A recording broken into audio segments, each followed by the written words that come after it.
গণহত্যা, crime against humanity অথবা massacre যেই বিশেষণই হোক না, ঘটনাগুলো সেম।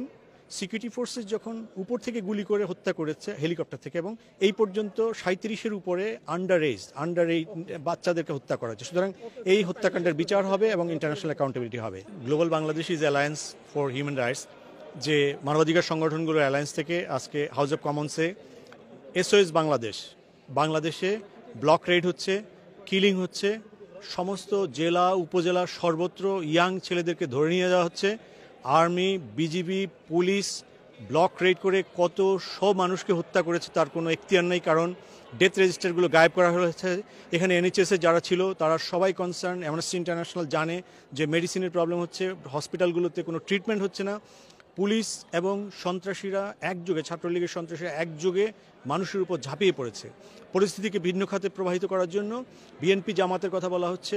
আজকে শুনেছি যখন এখানে কনফারেন্স হচ্ছে হাউস অব কমন্সে, তখন বাংলাদেশে জামাতকে নিষিদ্ধ করার কথা বলেছে। এই আন্দোলনের সঙ্গে জামাতের কোনো সম্পর্ক নেই, বিএনপির কোনো সম্পর্ক নেই। মূলত 5-7 হাজার নেতাকে গ্রেফতার করে সারা পৃথিবীকে ফুল বানানো হচ্ছে, বোকা বানানো হচ্ছে।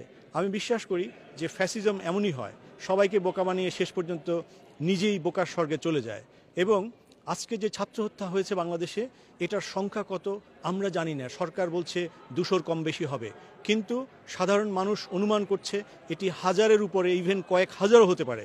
যেহেতু বাংলাদেশের তথ্য ব্যবস্থা নিয়ন্ত্রিত, আমরা জানি না। ওয়ার্ল্ড ডকুমেন্টে আমরা দেখতে পাচ্ছি স্টুডেন্ট ম্যাসাকারে এটা হচ্ছে নাম্বার 2।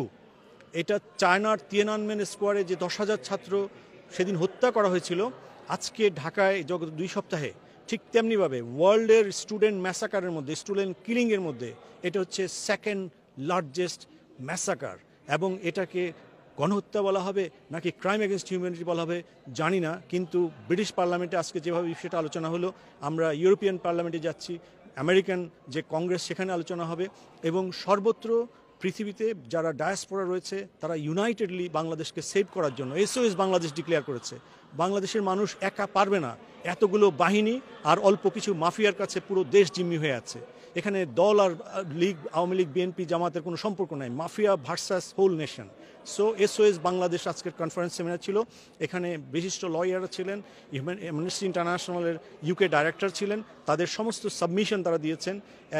বেশ কয়েকজন এমপি ছিলেন, এবং সবাই যে রিসোর্সফুল যে প্যানেলিস্ট ছিলেন তারা মিলে যে কনসার্ন রেজ করেছেন। তারা বলেছেন প্রথমত ইনভেস্টিগেশন করার জন্য ইন্টারন্যাশনাল লেভেলে, সেটা ইউএন হোক, ইউকে হোক এবং ইউরোপিয়ান পার্লামেন্ট হোক। দ্বিতীয়ত ফ্যাক্টস ফাইন্ডিংয়ের মাধ্যমে বাংলাদেশে কি হচ্ছে সেই ব্যাপারে ইউকে গভর্নমেন্টকে আমেরিকা ম্যাগনেস্কির মতো কোনো স্যাংশন অথবা এই ধরনের কোনো পদক্ষেপ নিতে হবে। তৃতীয়ত ইউএন পিসকিপিং ফোর্সের কাছে স্পেসিফিক মেসেজ পাঠাতে হবে যারা বাংলাদেশে হিউম্যান রাইটস ভায়োলেশনের সঙ্গে জড়িত, কিলিংয়ের সঙ্গে জড়িত। ইউএন পিসকিপিং ফোর্সে যাদের অস্তিত্ব আছে তাদেরকে চিহ্নিত করতে হবে, ব্যবস্থা নিতে হবে। এবং যেই কিলিং ফোর্স এখন বাংলাদেশে মিলিটারি এবং বিজিবি কিলিং ফোর্সে নাম লিখিয়েছে সরকারের হয়ে, তারা যে কিলিংটা করছে স্টুডেন্টকে, তাদেরকে একটা অ্যাকাউন্টেবিলিটি নিয়ে আসতে হবে।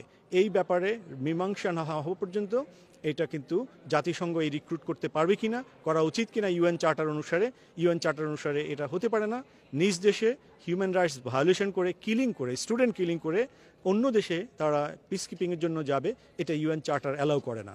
সো ইউএন, ইউকে, ইউএস এবং ইউরোপিয়ান ইউনিয়নকে বলা হয়েছে লিপ সার্ভিস বাদ দিয়ে this is the time for action, not only raise concern.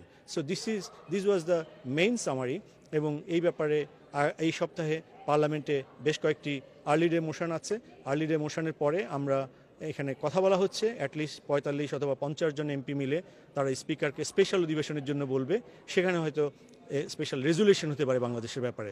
So অনেকগুলো মোবিলিটি চলছে, অ্যামনেস্টি সহ ওয়ার্ল্ডের সমস্ত ইন্টারন্যাশনাল গ্রুপ বাংলাদেশ নিয়ে এখন কাজ করছে, এবং এখানে তারা তাদের কমিটমেন্টগুলো বলেছে এবং তাদের সামারিগুলো উত্থাপন করছে। তারা অনেক কিছুই জানে না যেহেতু ইনফরমেশন ব্লক, বাট তারা জানতে চেষ্টা করেছে এবং তারা জেনেছে, এবং ইন ফিউচারে এসওএস বাংলাদেশের আহ্বানে তারা সাড়া দেবে।